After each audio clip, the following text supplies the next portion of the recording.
None of us like to feel that we're not optimizing or we're not at our max strength. Yeah. So knowing that, now what do I do? So this is where we move into the reframe piece. That's right. And with the reframe, the power of peers is vital, because often you won't get what you need to hear from the person at the top of the room.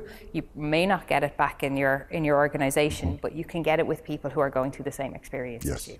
So the reframe piece, where people go to find the answers to their question once they're honestly asking the question, or that they're asking the right question, this can really help them to start to calm, to feel that sense of it's okay to be like this.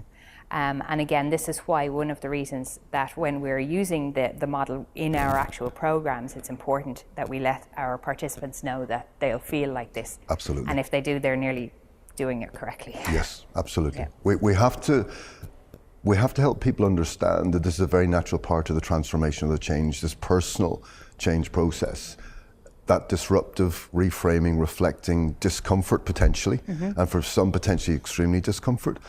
But from extreme discomfort can come extreme transformation. Mild discomfort, maybe mild transformation. You can't. There's a very direct relationship there. So it's a very necessary part in making that personal change. And it's a funny thing, I suppose, because if we mirror this back to life, we can get disrupted without any notice. I think the tricky bit here is we tell them we're going to disrupt you, and they're nearly bracing themselves for it. But of course, that's what good practice would say to do. Absolutely. And then, of course, in real life, we come through it, and we have transformed. You're not the same person ever as you were before something like that. Absolutely. And you've gone through these stages and you haven't even realized it. It's just worked its way through.